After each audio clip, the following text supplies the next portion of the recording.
Hi, everyone. Welcome to AAPI Voice Special Edition, brought to you by Dragon Eagle TV and APIA Vote Michigan. May is Asian Heritage Month. We're glad that you can join us and celebrate with us today. We're honored to have Oakland County Executive Dave Coulter as special co-host, along with the two special guests, Senator Jim Ronstadt and Representative Padma Kupa, with us today to share their thoughts on how we can navigate these turbulent times together. With me co-hosting today are Grace Lee and Rebecca Islam. It is my honor and privilege to introduce our co-host, Oakland County Executive Dave Coulter. Mr. Coulter brings a wealth of local government and executive experience. He has been serving as Oakland County's executive since 2020. He represented Southeast Oakland County on the Board of Commissioners from 2002 to 2010. He also served as the mayor of Ferndale, directors of external relations for the Children's Foundation of Michigan, and the executive directors of the Michigan AIDS Fund, which funded the HIV prevention program. Mr. Coulter, thank you very much for co-hosting today's session. Based on 2010 census, Oakland County's population consists of 7% of AAPI, the largest AAPI populations in the state of Michigan. AAPI has been an integral part of Oakland County's economic and population growth. Yes.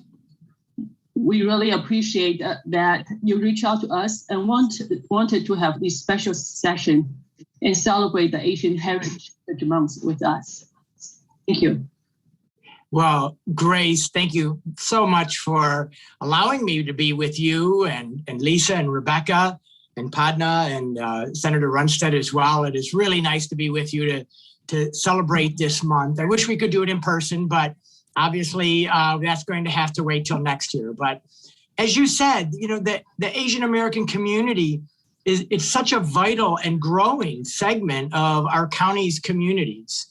You know, we've seen a little bit of overall population growth in Oakland County over the last several decades, but we wouldn't have had any growth at all if it hadn't been for Asian Americans, frankly, choosing to move to Oakland County.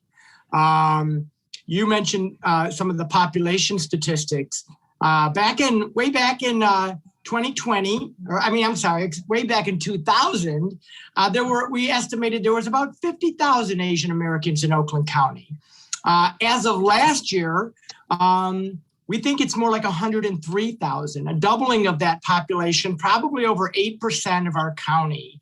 But beyond the numbers, because it's not just about that, I believe that our county and our state and our country, frankly, are stronger because of you and the contributions that this community makes to our economy, to our schools, to our neighborhoods, and frankly, to the fabric of life here. So, you know, I'm really excited to work to build a stronger relationship with the AAPI community in Oakland County.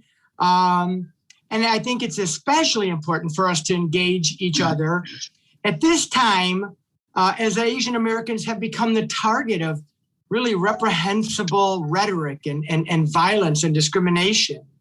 Much of it surrounding the COVID-19 pandemic of the past year. But we know that the murders in Atlanta, the unprovoked attacks that we saw last month in New York City, these are particularly heinous, and they spotlight the need for a more robust response. And so I'm happy to be here to have that conversation and to open up and talk about the issues important to Asian Americans in our county. Thank you so much, Executive Coulter. I remember when we interviewed you during your campaign, you advocated diversity and inclusion as one of your top agenda. And now you have established a first ever diversity equality and inclusion team at Oakland County. Can you tell us about this? Yeah, thank you. I was really very proud to establish that position, Chief Diversity, Equity, and Inclusion Officer, a senior position reporting directly to me because that's how important this is to me. And in some ways, it's disappointing because I think the business community, for instance, they have understood this for a long time. These positions aren't new in business, but to government, this is relatively new. But just like a business, it's really important that we make sure that all of the programs and the services that we provide to all of our residents throughout Oakland County are fair, that access to them is equal, that they include everyone, that no one feels that they can't have access to that. And so we really want to put a lens on every program and every service that we provide to make sure that it's a level playing field for everyone. And it doesn't, not so much intentionally, but even unintentionally, produce barriers or create barriers for some populations. Sometimes it's not even on purpose, but you don't realize when you look like me and you're a white man and you think through that lens only, that there are barriers by the things that you're trying to do. And so Robin Carter Cook is our wonderful DEI officer, and she's going to make sure that we take this work seriously every day. Since the pandemic started last year, AAPI community actually been suffering from two viruses. One, as you addressed earlier, the anti-Asian sentiments and the health and economic disasters. Both of them have been devastating impacts to our health, safety, and financial well-being. What has the county done in helping the AAPI communities combating these two viruses? Yeah. Well, one of the things I want to mention we did recently, and Grace Lee, you know this all too well, is that we invited members of the Asian American API community to our offices, and we began a dialogue. Because the first thing I like to do in a situation like this, I don't pretend to know everything, and I haven't walked in the shoes of an Asian American, but I think it's important for our leaders to listen. And so we had, as you know, a very robust conversation with a number of us where we talked very frankly and very honestly about some of the experiences that people are having, some of the opportunities that we have to improve those experiences. And I believe that that conversation certainly wasn't the end of what we're going to do. In fact, it's really just the beginning of that relationship. We have to maintain that dialogue, and we got to work on concrete issues like some of the ones that we identified. I was very intrigued and interested to talk with you all about the issue of law enforcement and how sometimes in the Asian American community, there's a reluctance to go to law enforcement, or maybe a misunderstanding about what law enforcement's role is. And so helping to build bridges between the AAPI community and our law enforcement criminal justice system, I think is a great step that we can take together.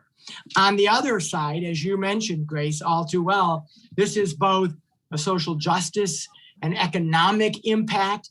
It's also a health impact. And so right now, and I can't say it enough, and I want to stress this to all of your viewers, the way that we get through this virus, which has been so difficult for many of us for over a year now, is to get to the 70% community immunity, get vaccinated. The vaccinations are safe, they're easy, they're free.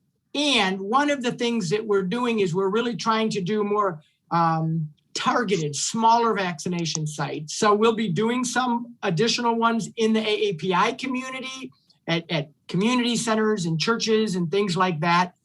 We want to make this vaccine as accessible as we can to everyone. We have to, not getting to 70% is not an option. We won't get to immunity if we don't do that. And so we all have to do our part and be responsible, get the vaccine, and let's get this pandemic in the rearview mirror as quickly as we can. I think you answer the questions I was going to ask you next. Oh, no. Okay. Sorry. I just wondering, how can people get on the list to be vaccinated? Do you have a link or someplace, or maybe in the website that people can find to maybe register? Yes, absolutely. So we've tried to make it as easy as possible. We have a website called Oakland County Vaccination.com. And if you go there, you can join our Save Your Spot list. Now, the good news is, at one point we had over 600,000 Oakland County residents on our list. So it took weeks and weeks to get to people, but we are now pretty much through that list. So if you join that list, you will get called relatively quickly, either to one of our large vaccination sites, like the one we stood up in Pontiac, or one of the smaller ones that we're doing throughout the county. But we know that this is the way that we're going to get through this pandemic. And here's the good news. The good news is we are now at 78% of our senior population, 65 and above, have been vaccinated. Wonderful news. That's why you're not seeing a huge outbreak of seniors in our hospitals, right? Because they're vaccinated and they're protected. In the general population, and that's 16 and above, because you have to be 16 right now to get a vaccination, we're close to 60%, about 58%, which is wonderful. We've done this in just 4 short months. So that's wonderful, almost 60%. But it's that magic number of 70-ish right in there. Could be 69, it could be 71, but right around 70%. When we get there, we think the numbers will just drop down to almost zero, probably not exactly zero, but close to zero. And we'll be able to get back to our normal lives and remove the restrictions that unfortunately we've had to live under for the past year. So again, it's just so important. And by the way, you don't have to get your shot from the county. You can get it from your health provider. You can get it from pharmacies. You can get it down at Ford Field, where a lot of Oakland County residents have received their vaccine. So the choice is up to you. And starting this week in Oakland County, we're going to have, you don't even need an appointment. We have a couple of sites where you can just walk in without an appointment. So trying to make it as easy as possible to get to that magic number of 70. Thanks for asking me that, Grace. That's great. You know, really looking forward. We do this celebration in person next year. Yes. Okay. Next, we are very honored to have the State Senator Jim Ronstadt join us today. Senator Ronstadt represents Michigan's 15th district, which includes the city of Northville, Novi, Commerce Township, West Bloomfield, and so on. Senator Ronstadt has been appointed by his colleague to serve as the Assistant Majority Caucus Chair. He also served as Chairman of the Finance Committee and a member of the AAPI Caucus. So Senator Ronstadt, thank you for joining us today. Thank you for having me, Grace. Thank you. Since you are the chair of the finance committees, I would like to ask you about the current funding from the American Rescue Plan. Many of the AAPI owned business are on the service industries and the frontline workers, such as healthcare, restaurants, nail salons, dry cleaners, grocery store workers, which have been impacted significantly by the pandemic. Is there any special economic recovery plan in helping this business to get back on their feet quickly? Yes, we are going to be taking up a number of tax bills in the Finance Committee, including reducing the income tax, reducing the corporate tax.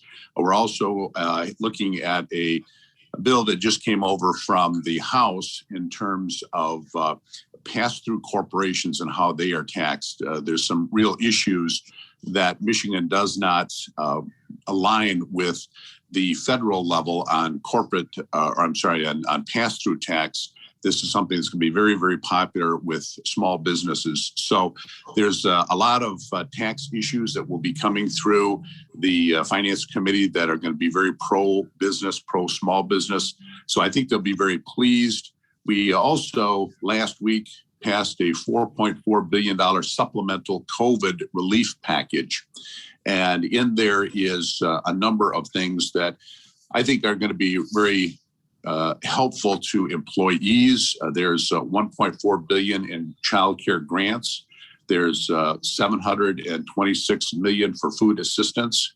There's $378 million in rental assistance, $347 million in COVID testing dollars, and $260 million to help cover pandemic-related costs for hospitals and nursing facilities. This $4.4 billion was unanimous through the Appropriations Committee. So it's kind of nice. I think that we're kind of coming together as in a bipartisan way to pass some of these needed dollars that businesses and individuals are going to be needing. Oh, that's great. Oh, Lisa, you're mute. I'm sorry. Next two questions are more looking forward beyond the pandemic. And the question is for both Senator Ronstadt and the Executive Coulter, whoever you like to go first. Let me start the question. It's a well-known fact that the young Michiganders do not stay in Michigan after they graduate from college. This trend is very strong in the AAPI community because they do not find innovation and creativity space in Michigan's economic landscape. According to 2018 W.K. Kellogg Foundation report, Michigan population is not growing, but it's aging. They are currently 3 to 4 people of working age for every one person in retirement. By 2050, there will be only 2.5. What can state of Michigan and Oakland County do to attract younger professionals to stay and contribute to the Michigan economy? I'd like to lead off if I could. You're absolutely correct. In fact, last year, Michigan had the lowest birth rate since 1944, back when the World War II was going on. And a lot of it has to do with economics, as you suggest, and just an inability to start families. So we just passed last week a incentive for families to put away money tax-free, just like with the Michigan Education Savings Plan. But this is to put away money for down payments on their first home. So there's so many young people that have big college debts. They don't have the money they need to put down on a first home. So this is going to allow the parents, the grandparents, or that individual to set aside money tax-free up to $50,000 to put down as a down payment. We also passed last week a child care tax credit. So up to $500 to defray costs, things like just the cost you have with a child, child care costs. So we're working every way we can to try to make it more friendly for these young families to come and to stay here in Michigan. And I think that's very important. I think the senator hit on a good point, that we need to make it financially viable for them to stay here, affordable for them to stay here. But the other piece I would add to that is a lot of times our young people are looking for a certain quality of life as well. I knew this from my time in Ferndale. And I said, I like to listen more than I talk sometimes. And we listen to what are the young families looking for when they're looking for a community to live in? How do we get them here? How do we keep them here? And it's very interesting. I'm 60 years old. So what I wanted when I was 20 years old is very different than what folks want today. For instance, I wanted my own car. And I wanted to get out of the house as quick as I could. I wanted to live on my own. One of the things we're seeing with younger people today, They're not as interested in home ownership, although many still are. They're not as interested in owning a car. Some of them, what we heard is that they want walkable communities, they want transit options, they want dining and entertainment experiences. And so part of it is just making sure that we're keeping our eye on the ball of the quality of life that we provide here. And I'll give you just a small example, but it makes a big impact. If you go to Ferndale, where I was the mayor, you'll see a lot of bike lanes on a lot of our streets. And I have to admit to you, a lot of the seniors would say, what are we doing building all these bike lanes? I don't want to ride a bike. It's hard to drive around them, et cetera, et cetera. And one of the things I would say is, look, we're not building them because Dave Coulter likes to ride his bike around town. It's not a huge passion of mine. We're building them because we listen to our young people and our young families. And this was something very important to them.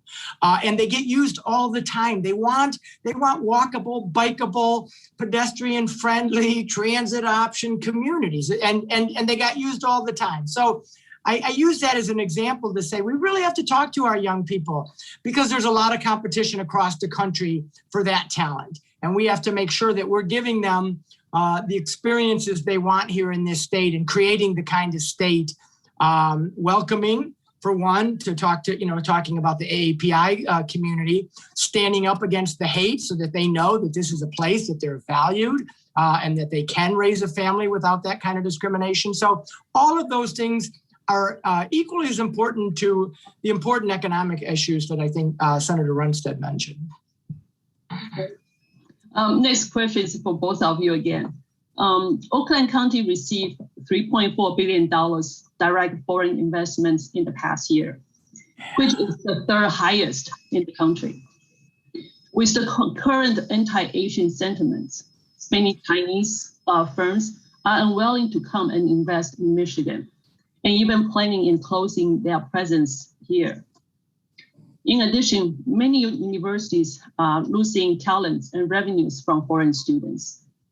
How can we present Oakland County and Michigan as a welcome county and state so the foreign companies will come and invest, which in turn boosts our economy and creates jobs?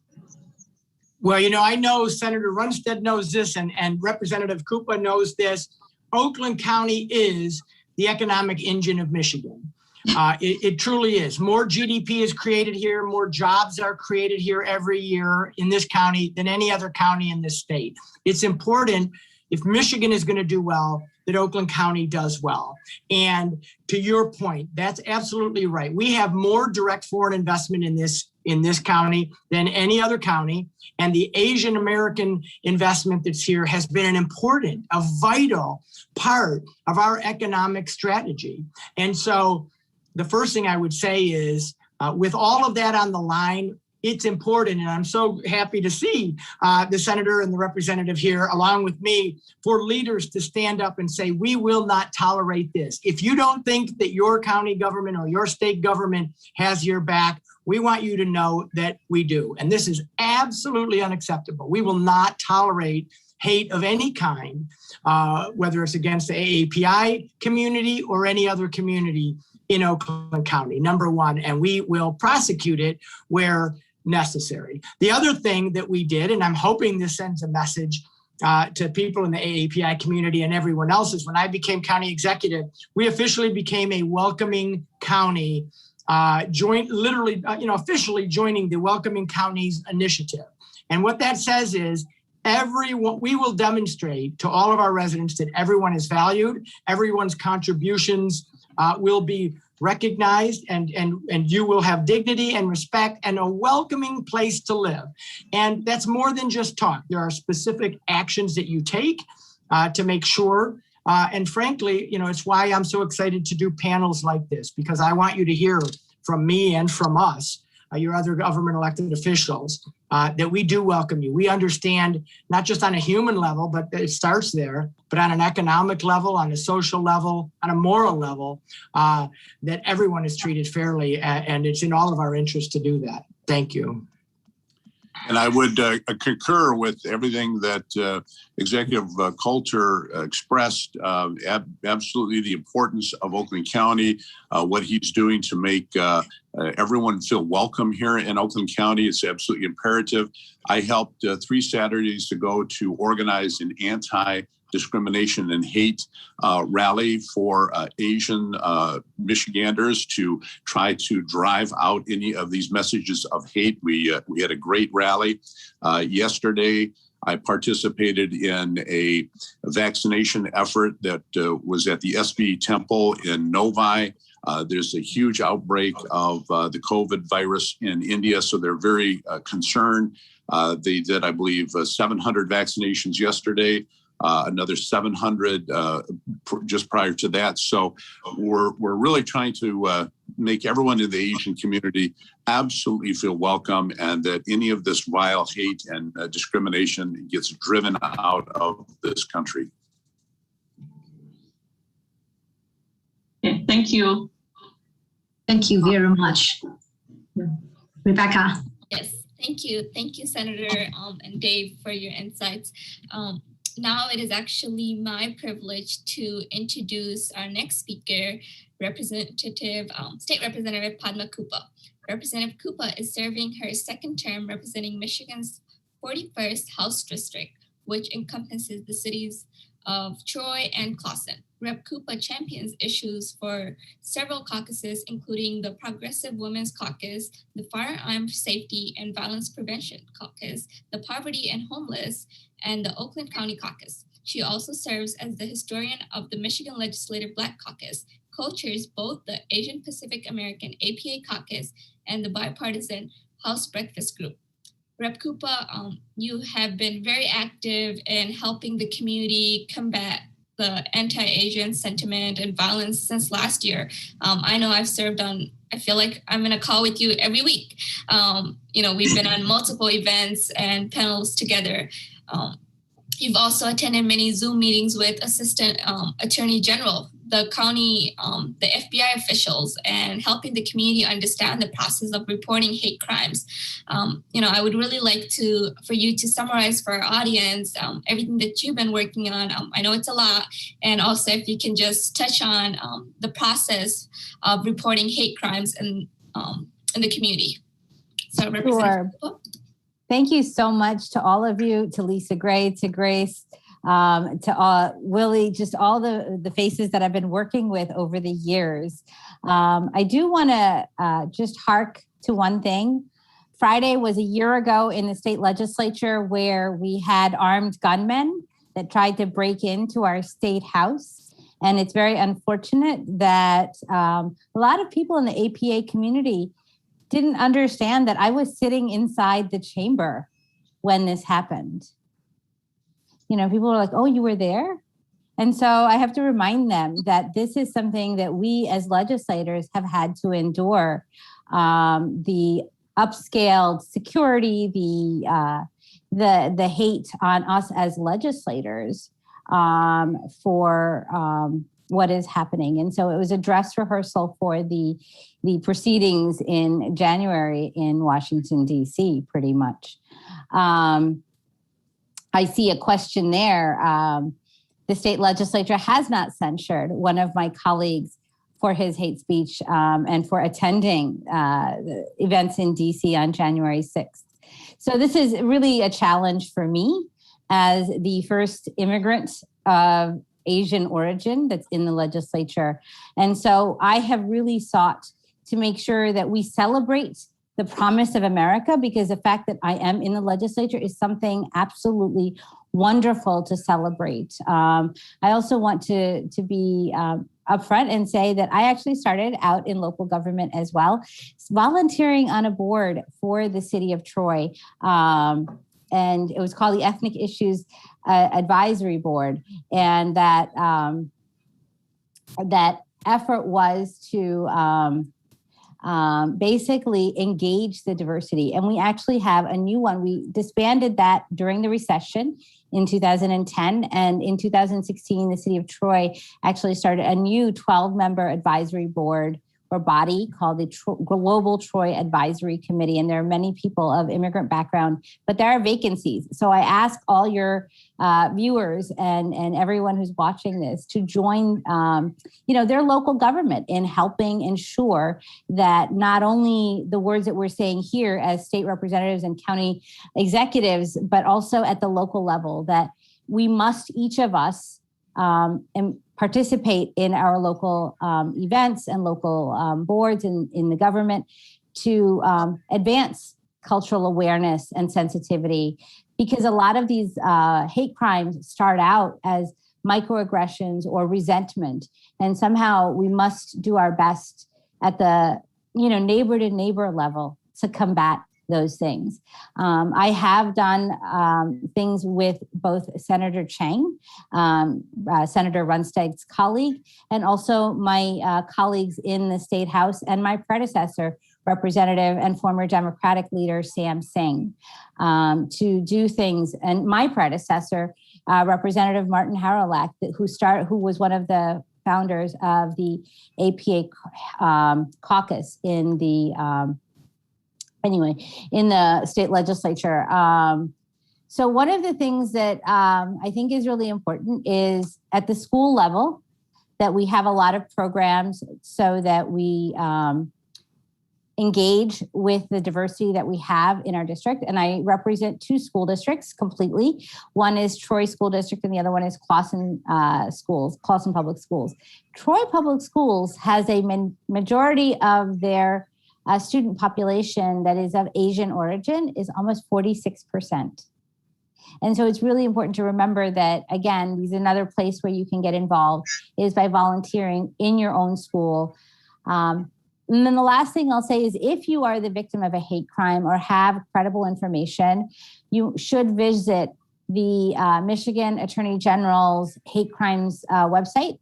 You can contact their department at 313-456-0200. But the first thing I would do is reach out to your local police. If you feel that you have been the victim of a crime that's based on who you are, based on the offender's bias against your identity in some way, whether it's your religion, your ethnicity, or your sexual preference, all of those things, please make sure to work with your local police force to report that hate crime. But also you can also report it to the Attorney General's office at 313-456-0200.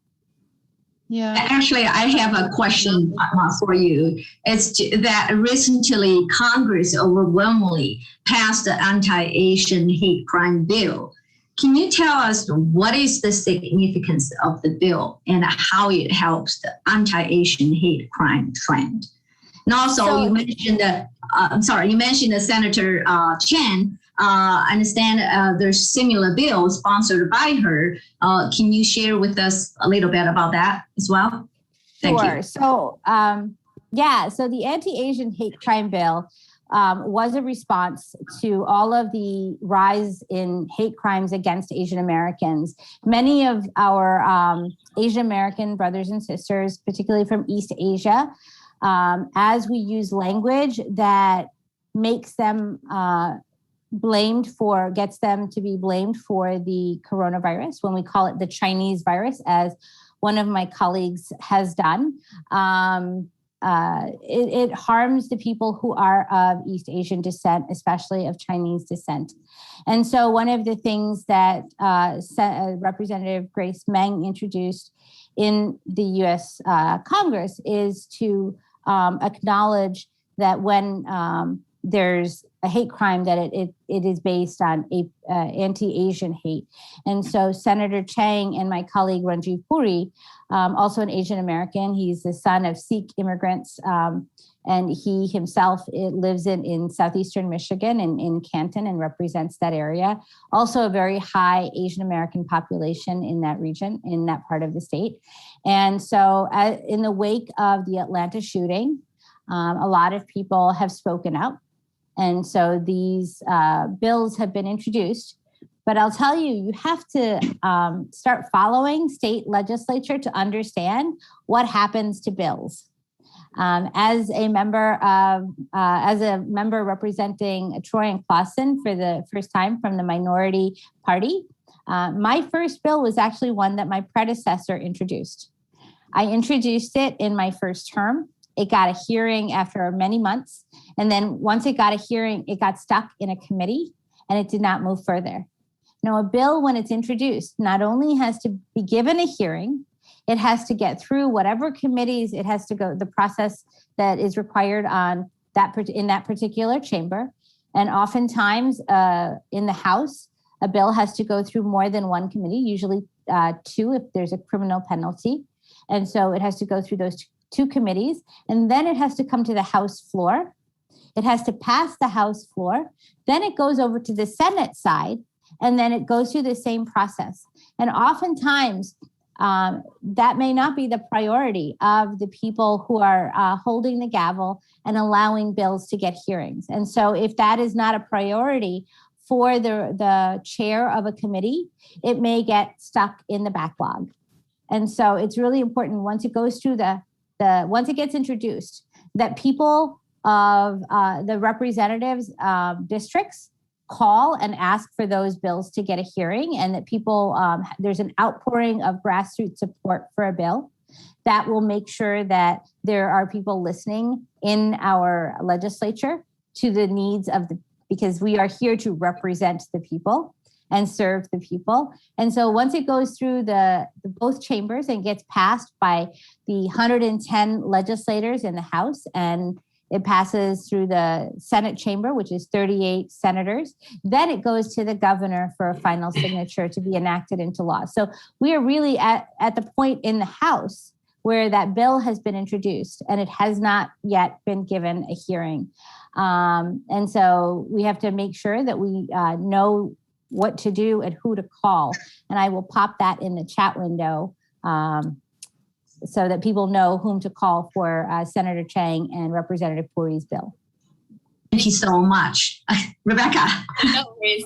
Thank you. I was just going to say, Rep. Cooper, thank you for summarizing the whole bill process. I could hear Schoolhouse Rock, Just a Bill song playing in my head while you were going. So I watched that too. So yeah, it makes a difference, doesn't it? Thank you. At this time, I know we have questions coming into the chat. I'm also going to allow some of our guests to come on the mic to ask any questions to Representative Cooper, Senator Ronstadt, or Executive Coulter, any questions that they may have.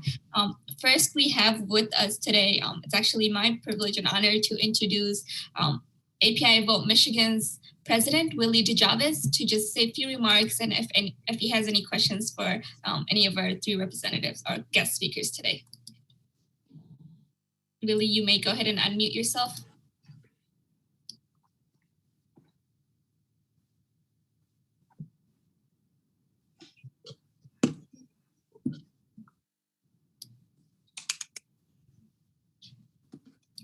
I can see Willie, I just can't hear Willie.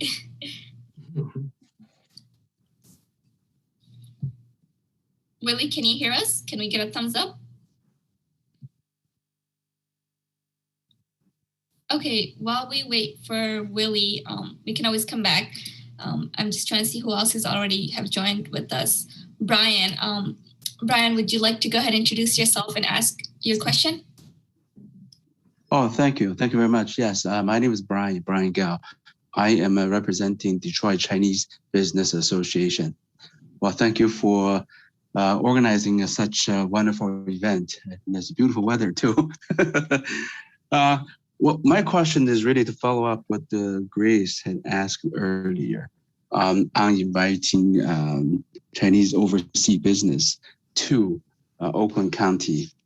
Can you guys hear me first of all? Yes. We can hear you. Great. Yeah, so Mr. Coulter, so DCB has been working with the county for the past many years, and we have done many wonderful projects together and many successful invitation to Chinese business come to the U.S. However, in the past couple of years, with the rhetoric and with the overall impression of the Chinese business that had a plan to come to the U.S., these plans were changed. However, through our conversation, we found that there is still an interest, a strong interest. It's just that we need to show that Oakland County is doing above and beyond, try to still inviting them and welcome them. So I guess my question is, what can we do in the future, in the near future, that to do that? Well, Brian, the first thing I would say, thank you for bringing that specific example up, and I would love to talk to you more about it. Frankly, I have heard more and more over the course of the last year of companies that were thinking about coming here that maybe are rethinking that, or even some of our current businesses that are thinking that this maybe this isn't a welcoming place like they thought it was. Maybe this isn't the place that they want to raise their family.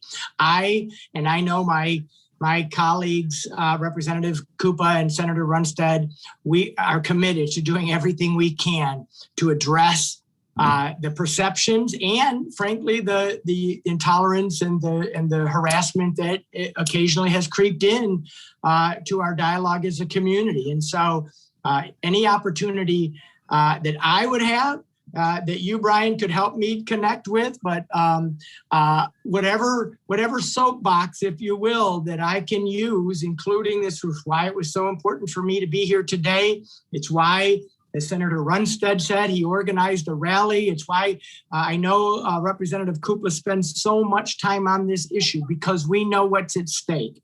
And so we want to be partners with you and with the Asian American business community. And, if it helps to hear it directly from us, we are more than willing to send that message. But also, again, as I said, to back it up with real policy changes. That's why we have created the position here of diversity, equity, and inclusion officer. We're going to take measurable steps to make sure that this is a tolerant and inclusive place for everyone. And we can share that data. We can share those strategies.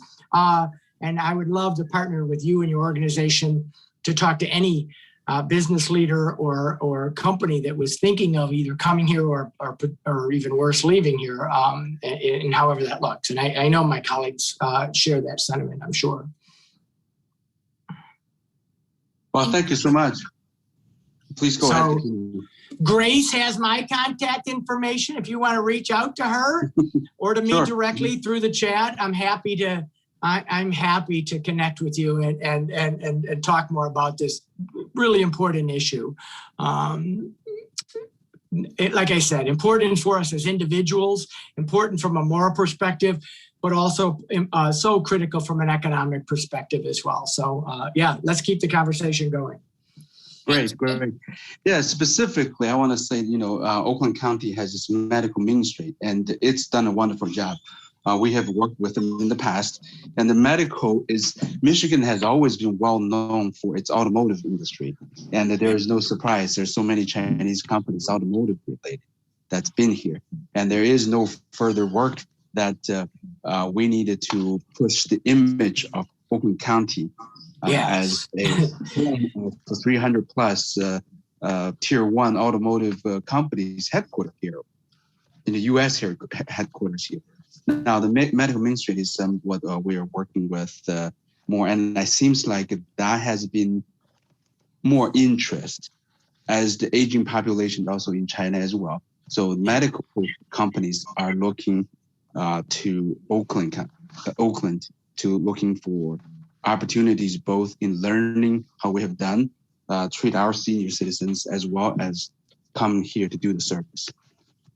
Yeah, you mentioned Medical Main Street. It's been a very successful economic program for Oakland County for a number of years, since back when I and Jim were on the county commission together, and it continues to be a really important and growing industry, right, as you said. But there's some other ones, and this is what I'd love to talk to you and other business leaders about. We just did an economic development strategic plan, the first one that Oakland County has done in 20 years. And yes, the medical industry is still very important to that. But we've identified some other ones that we think has some real potential as well. Aerospace and defense work, manufacturing, small businesses. We know that, every small and medium-sized businesses and helping them grow and prosper. we talked earlier about young people. A lot of them are more entrepreneurial minded now, and they don't necessarily want to work for a large company, but they have an idea or a concept, and they want help in figuring out how to start and grow a business in Oakland County. So there's a number of other, I would say economic tools that I think we can help provide to people in the community and all people in the county in terms of these economic opportunities. So I would love to have a greater discussion with you and our economic development people about all of the opportunities that we see here in the county. Thank you. Thank you, Brian, for your question and the response, Dave.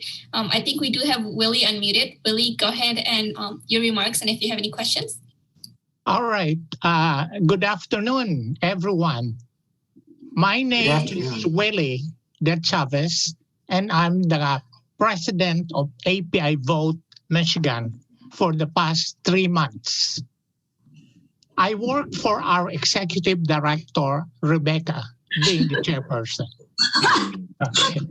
Thank you for joining and supporting us in spite of the very good weather outside. I interrupted my gardening just to join this conference.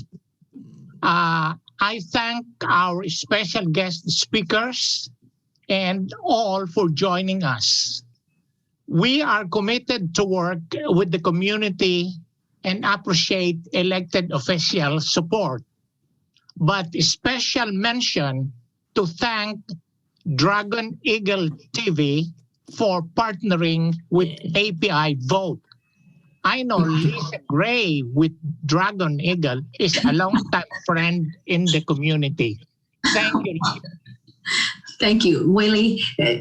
Carol, thank you. It was worth the wait, guys. So what is your question? Most important thing, you got to ask question either to Representative Koopa or Senator Ronstadt or executive. What is your question? I don't know who will answer me this, but what are the extra efforts being done by the county to reach our Asian American Pacific Islander population, considering our problems with language barriers? Aside from, because not all of them get computers, so do you have extra effort to reach them? In terms of the vaccination, you mean, or the health? Is that, I'm not sure I understood. Vaccination. Yeah. So you're absolutely right. A lot of people are not confident on a computer. And so we also have a phone number, which I think I'll throw in the chat just to make sure. We have a nurse on call program so that if anyone has any questions about COVID, the vaccine, should they get it? Should they not? Do they have COVID? Or any non-related COVID question, we have a host of wonderful nurses on staff. And there's a phone number, 248-848-5533. And I'll put that up in the chat. But you can call one of our nurses and they can answer all those questions, and they can sign you up for a vaccination if you decide that a vaccine is right for you, and I hope you do. They can sign you up without you having to go on the computer. So, and in addition, we're bringing these vaccination sites, smaller ones, to specific communities, community centers, areas where we know there are maybe ethnic populations where they have a trust in that center. So we're doing everything we can to lean into that so that we make it as easy as possible to get vaccinated. I was going to say easy and affordable, but it's free. So it's absolutely free. You don't need insurance. You just need to come. So I hope that people, and of course, all of this information for those who are comfortable on the computer are available on our website, which is oakgov.com. Thank you very much. Those vaccinations are very accessible too in the city where I live, Sterling Heights. And in fact, all of us in the family were all vaccinated. Well, and I'm so grateful for everyone who works in the medical field in general, whether they work for our health department or whether they work for a hospital or a doctor's office. You know, a year and a half ago, I'm not sure I knew exactly what an epidemiologist did. I do now, and I've gotten to work side by side with our nurses and our doctors and our public health officers and our epidemiologists. And I can just assure you, and I think you know this if you've been to any of the clinics or if you've had any experience with medical professionals during COVID, just what amazing individuals. They truly are heroes. They're heroes. There are heroes among us, and they work in the medical field. And they've done such an incredible job over the past year. But as I've often said, now it's our turn to do our job, which is to get vaccinated and let's get this pandemic behind us so they can get back to normal and we can too. Thank you. Thank you, Willie, for your question. Next, I would like to ask Bo Chang to come on the mic and ask your question. Awesome. Appreciate, like Willie said, this wonderful day here to just share your support. So just got a couple of questions, and actually, I appreciate you kind of answered most of my questions before, but a couple ones from a lawmaker perspective. What are some of the resources that are becoming available or are available today to law enforcement to kind of start to help combat anti-hate, to combat hate crimes? Because I know that it is fairly difficult to sometimes detect that. I think somebody mentioned earlier about microaggression. And so as we kind of, hear more about hate crime and what that looks like, love to understand, number one, what kind of resources are available. And I think two, somewhat related to that is how can we as members of the AAPI community and as members of Oakland County community and the greater Michigan community, how can we get more involved with initiatives around this, right? I think things are doing like this right now. It's great having the dialogue, having a roundtable discussion that County Executive Coulter invited us to. What are other things that we can do to get involved and contribute into those factors? So I actually wanted to... Oh, okay. Go ahead, Senator Runstead. Oh, okay. Yes, it's a great question. And it's something that at least on the Senate side, we're doing a lot in terms of funding training along these issues.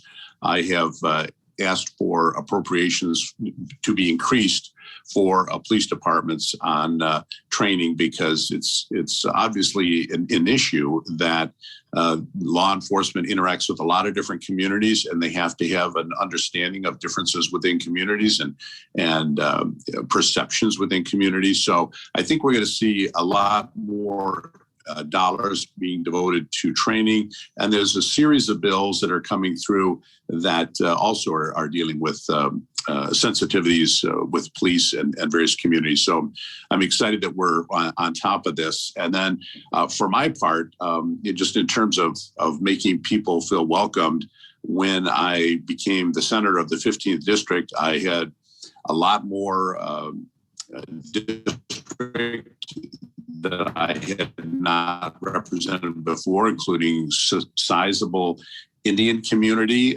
sizable Chinese community. So I have spent a lot of time, particularly before the COVID hit. My wife will tell you I was Saturdays and Sundays at Bollywood dance-offs over in Troy. I was at the various temples, many events that, frankly, no Republican has ever attended in decades. I tried to be at everything I could possibly be at so that I could get a real sense of what is the needs of the community. And I think that's what it's going to take. It's going to take elected officials reaching out to these communities, getting to know the leaders, getting to know individuals' desires, what their challenges are. And so as soon as things hopefully kind of open up here, I can get back to doing some more of that. Thank you. I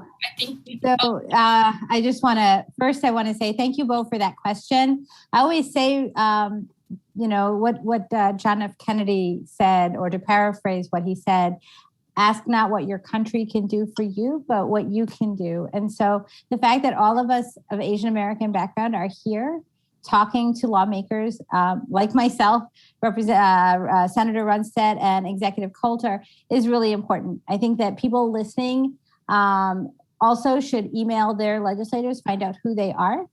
And I will say that I actually called on Senate Majority Leader Shirky to sit down with the APA community because he was heard saying some comments. And I think that the APA community needs to pressure him to sit down.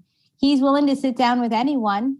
So he should be willing to sit down with the APA community and have a conversation and how some of his words have been harmful to people and exacerbate the anti-Asian sentiment that may exist within each community. But I think it goes back to also working on things that we can achieve at the local level and at the state level that cannot be achieved at the federal level. We know that federal immigration reform is really, really necessary. We need to overhaul our federal immigration system.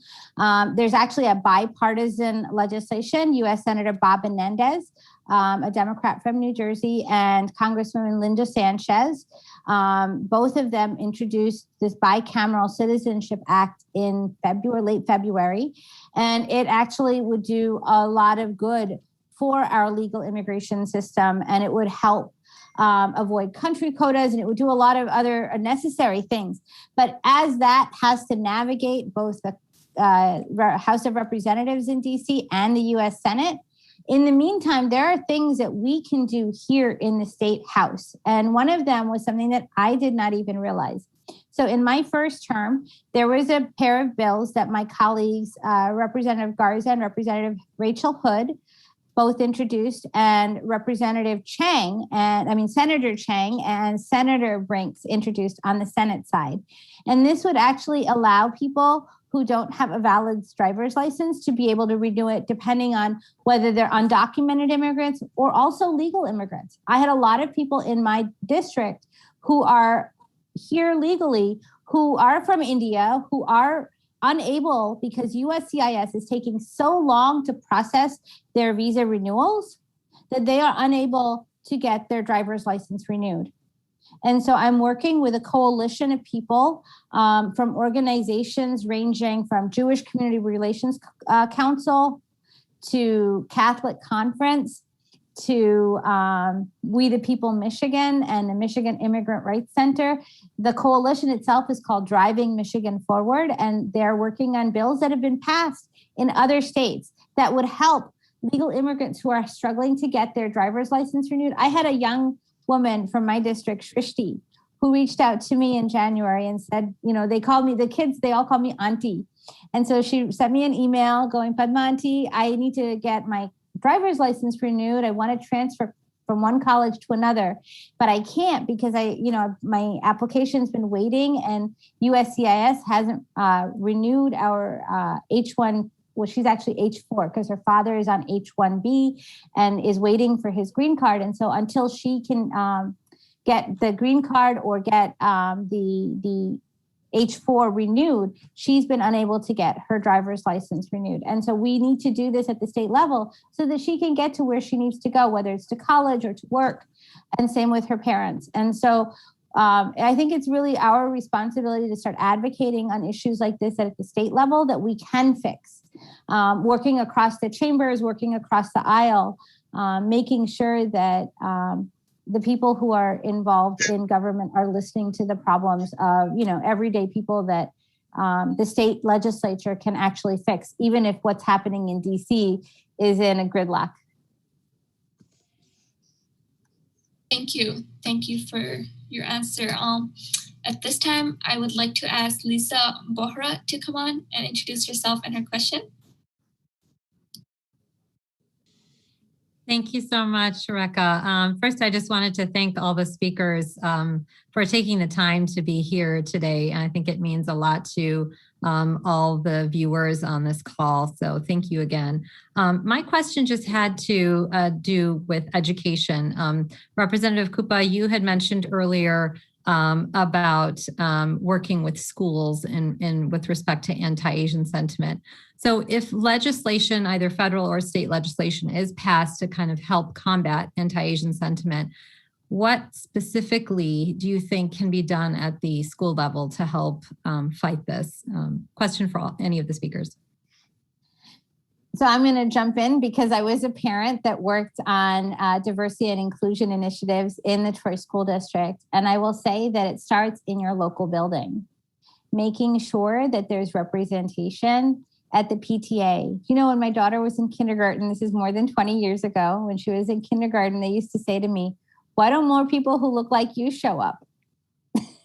You know, Troy has so many Asian Americans, you know, monthly PTA meetings, getting involved. It's, as I said, it's as much our responsibility to talk and to engage on these issues. And I'm so glad to be here with all of you. What I took away from Assistant Attorney General Dodamani's presentation last year on hate crimes is that only 3% of hate crimes are reported. And that's huge. And so really it's on us. As an Asian American woman, my mother always taught me, you can't change other people's actions. You can only change your reactions. And our reactions must be to reach out to those who are different from us, those who may not see the perspectives that we have or have the same experience that we have. People like Executive Coulter, Senator Runstead. I know Senator Runstead has been very helpful when I've reached out to him about legislation that I want to introduce on the House side. He's been great at giving me advice on where to go and what to do.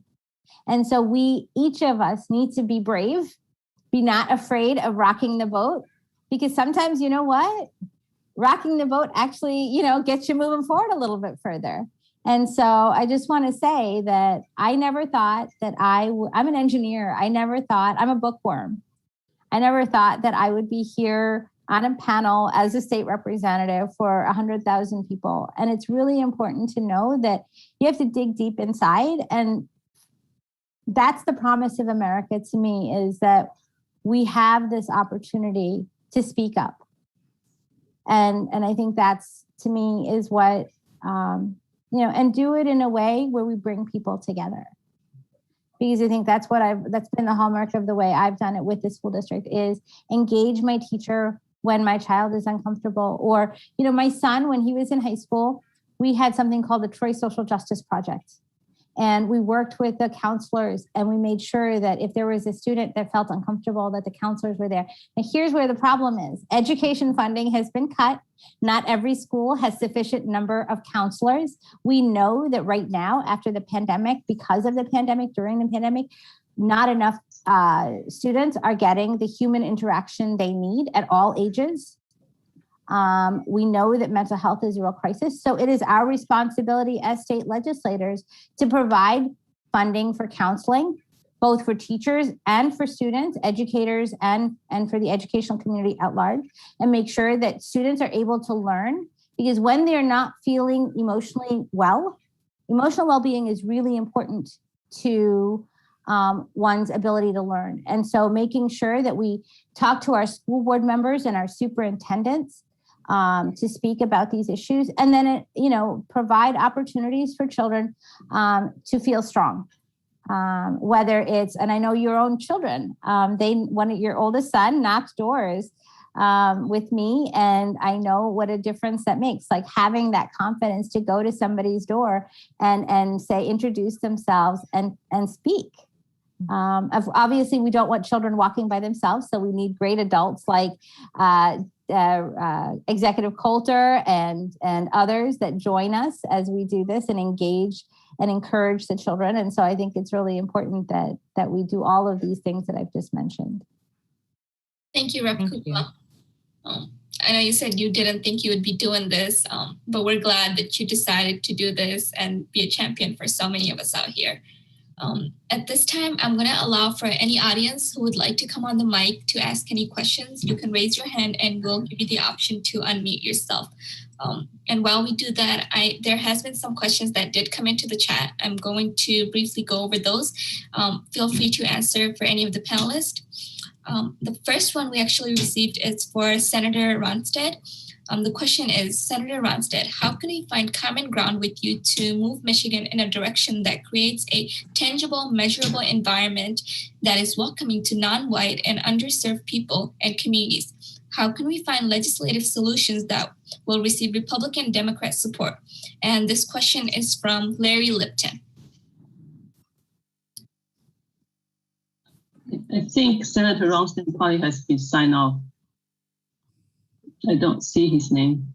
Okay, well, we'll work with the senator. If he does come back on, we'll try to get that answer. If not, Larry will try to communicate with the senator's office to see if we can get a response for you. If anyone else would like to chime in, yes, Representative Koopa, go ahead. Actually, I wanted to mention, I forgot last term, and I hope to reintroduce them this term. There's two bills that I introduced that would actually strengthen law enforcement's representation of the community that it serves. It is actually very necessary. We have an officer in Troy who's Filipina. His name is John Julian. He's the community relations officer for the schools. And it really gives the students and the community a much more comfortable space when he goes in. And we've done a lot of work with our police department to the Troy Area Alliance Against Hate Crimes, an initiative called Know Your Neighbor Daily that is a partnership between the city, the school district, and the police law enforcement. A lot of these grassroots activities that we do are really important. And I would say that the police diversification and police training on how cultural competence training for people who work in government is also necessary, but also for teachers. And this is something that Larry Lipton, one of the attendees, brought forward, that we need to have better standards on hiring practices that make sure not only that law enforcement, but also educators have more cultural competence. And I think that's something else that we can do. Know who your school board is, know who your city council is, because they are the ones who have the most impact on your law enforcement and on your educational community. Thank you. Again, if audience would like to come on and ask any questions, we can unmute you and you'll be able to ask your question.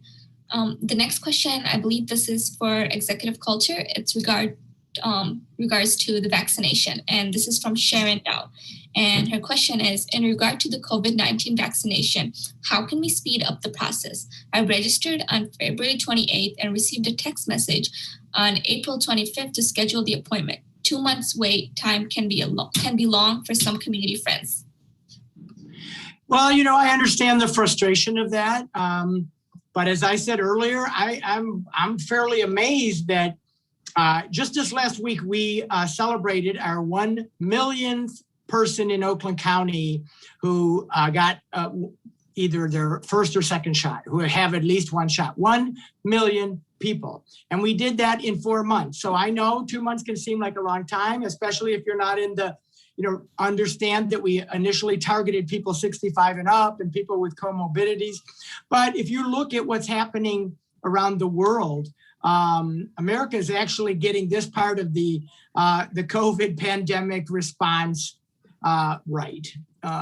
Frankly, very few countries around the world have managed to do this kind of a vaccine distribution in the amount of time that we have in America. And I know it's been frustrating. I know that everybody wants it as soon as possible, but we're now at a point here in Oakland County where you don't even have to have an appointment anymore. I'm glad that you did.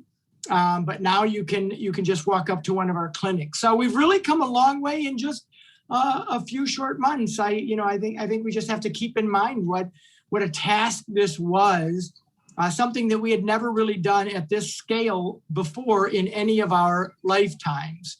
And so, as nerve-wracking as it's been, I think all in all, from a vaccine distribution perspective, it's gone pretty smoothly. But I will reiterate that my concern now is a couple months ago, the issue was we didn't have enough doses for all the arms that wanted one. We're getting to a point, I think soon in the next couple of weeks, where we won't have enough arms for all the doses that we have. So we have to continue to tell our friends, tell our neighbors, tell our community, our church members, how important this is to get our state and our county back to where we all want it to be. David, I do want to add one thing, though. There is a lot of vaccine hesitancy amongst even my colleagues. So not only am I putting myself at risk with the potential for gun violence in the Capitol, but also the fact that a lot of my colleagues are hesitant to take vaccines and don't wear masks. And I think this is a thing that we should note, that vaccine hesitancy is a real issue. I spoke to a constituent. I was out knocking doors in the community yesterday to hear from people if the issues that I'm working on are the issues that they care about. And one constituent was really honest with me. He said, I know you can't do anything about it, but people's vaccine hesitancy is real. And so the one thing I can say is, please, especially those of you who are in the medical profession or in the healthcare science-related fields, please go out on your social media and remind people you are the experts. I'm an engineer. I didn't like the sight of blood. I didn't want to go into medicine. My parents, told me that if I wanted to come back to the United States when I was 15 and we moved to India, when I wanted to come back to the United States, because that's where I grew up, they told me you should become a doctor or engineer because America doesn't have enough of them. And that's true too. And so, just making sure that healthcare professionals like Dr. Bora are out there speaking and reminding people to take vaccines. And so all of you who are in the healthcare field, please, encourage those with vaccine hesitancy, polio, chickenpox. There's so many vaccines that we've taken that have prevented unnecessary spending on. Think about the expense, if not about your personal health, the expense of what's going on in the hospitals. It's crazy. And I hear from Beaumont Hospital is in my district every day as the numbers are of beds and the number of deaths. And it's tremendous. And so we, as people who believe in science, really need to speak up and tell people, take the vaccine. It's important. Well, it's been a very exciting and informative discussions. And thank you again for everybody's participation today and on a beautiful Sunday. I think we do have one more question. We need to introduce. There's chat. I think is one more question. Is that right? That's one person? Yes. Or I just get a hand raised. If we can get Zion, I believe I'm saying it correctly. Zion, if you want to go ahead and unmute yourself and ask your question. Hello, can everyone hear me? Yes, we can hear you. Yeah, so this is an education-related question for State Representative Padma Kupa. So Asian communities have recognized the importance of promoting Asian culture and history awareness and education. So for instance, we're working on an Asian book drive initiative called One Book, One World. The goal is to promote understanding and appreciation of Asian culture and history in order to address anti-Asian prejudice in a positive way.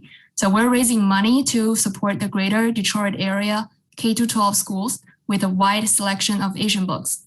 So other than what we are doing, we wondered if it's possible to add Asian culture and history into K-12 school curriculum. What recommendations do you have? So two things. I'm so glad you asked. First thing is that I'm actually working with a range of academics. Senator Chang and I actually recently met with some professors, scholars from the Department of Education at Wayne State, as well as U of M Asian American professors and also allies to talk about ways to improve Asian Pacific American curriculum. But here's a really exciting thing. This month, I'm working with the Children's Hospital here in Troy, and the Troy Community Center is going to have a drop box. But we have a toy drive specifically for APA Heritage Month. And we have a wish list, and I will pop the link in the drive. I know it's a small way that we can help, but bringing ourselves into the mainstream and making sure that people understand and providing materials in the schools, working, as I said, I would go in. Diwali is a holiday that is celebrated by many Asian Americans who are Sikh, Hindu, or Jain. And, I would go into the classroom and talk about how to make the dias and just a little bit about the holiday with my kids' class teachers. And I think those are small ways that we can actually make a difference. So that's something I think we can do. But I definitely, I will pop my contact information. So if you want to sign up for updates as I work on these initiatives around K-12 syllabus, I'd be happy to share that with you. Thank you. I think we do have another question from Sharon Dow. Sharon, go ahead, unmute yourself and ask your question, please. Well, I guess my question is related to the answer from Representative Cooper. I appreciate for that answer. I guess goes along with that. I would like to bring this question to Executive Coulter. Maybe from county perspective, is there any better plan that you have in mind that we can help promote anti-aging awareness as well as aging histories throughout the Oakland County school system? I think we hear the answer from from representatives, and now I want to turn to our county level. Yeah, now a couple of things. Keep in mind the county government doesn't run schools, but we do have a countywide ISD. And we work very closely with Dr. Wanda, the superintendent over at ISD. And I think there's a lot we can do and some things that the county has already engaged them in. We talked earlier about our schools, and I think it's important that we have the kind of training and curriculum, especially around the anti-bullying and implicit bias kinds of things, not only for the students, but for the faculty, right? Because we don't always know the biases that we carry. And that when these kinds of incidents occur, that there needs to be consequences, and that the students need to see that there were real consequences, and that because as Representative Cooper said, the vast majority of people who suffer from some kind of a hate incident do not report it, don't tell anyone, they just internalize it. And so part of that is because they need to be confident that they're going to be heard, they're going to be believed, and that there's going to be consequences to that. And so working with our ISD and our local school districts and our superintendents, I think there's a lot we can do in that space to help sort of encourage that kind of training and that kind of dialogue. Yeah, Representative Cooper and I, we both came from work for the same company in our first career. So if they're at that place, I think we have to take this type of awareness, the training, the class, the material every year, and we have to get the lesson, we have to get the test. I think that's very important. Some will embed it blend it into our brand, I would say. And we're also doing that, by the way, we have over 4,000 people that work for Oakland County government. And we're doing that kind of training for all of our employees as well, so that when they have interactions with the public and different communities in the public, they have the understanding and the awareness to treat everyone as if they would want to be treated. And so we're doing that among our own employees as well. And we can push down to all the business enterprises as well, and the school system, into everyone, all the citizenship yes. In our country. Thank you very much. I'd like to chime in real briefly, if I could. This is Senator Runstead. My phone, unfortunately, died on me, and so I got it back up and running.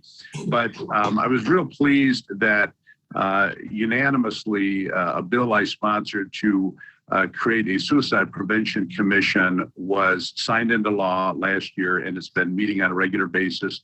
A big part of that is what's happening in our schools with bullying, and how are we going to prevent these students from being bullied. So there's been a lot of emphasis on best practices that they're looking at around the nation in terms of how to deal with this bullying, to reduce or eliminate this bullying, because that's a lot of the problems. We've had a massive increase in suicides nationally, and Michigan's way above the average. So I'm really hoping that when this commission gets its work done and reported, that we're going to see some great initiatives to make a difference.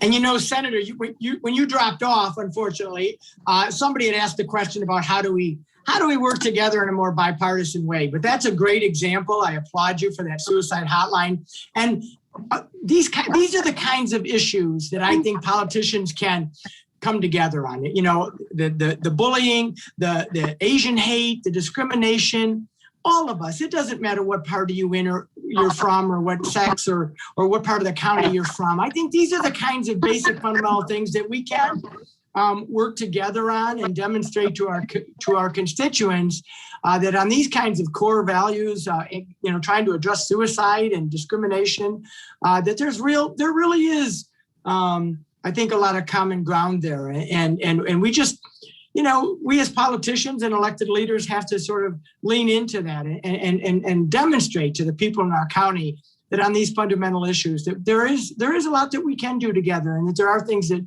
I always say there's a lot more that we all have in common than that we don't. And so much about politics and maybe even daily life anymore is focusing on those differences, and there's a reason we do that.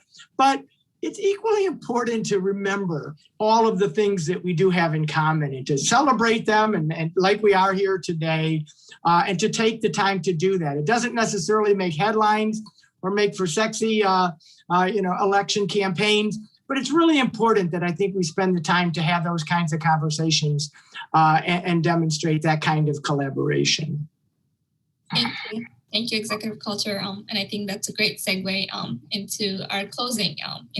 We really do have more common than we don't. That is all the time that we have for Q&A sessions. Again, I want to say thank you to Rep. Koopa, Executive Coulter, and Senator Ronston for joining us and being open to having these conversations. As Executive Coulter said, this is a start, and this is the type of conversation that we need to have. At this point, I'm going to hand it over to Lisa Gray for her closing remarks. Thank you, everyone.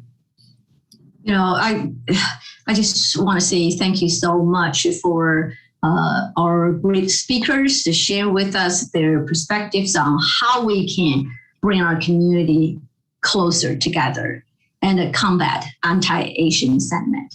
So I thank you for a very engaged and informative discussion.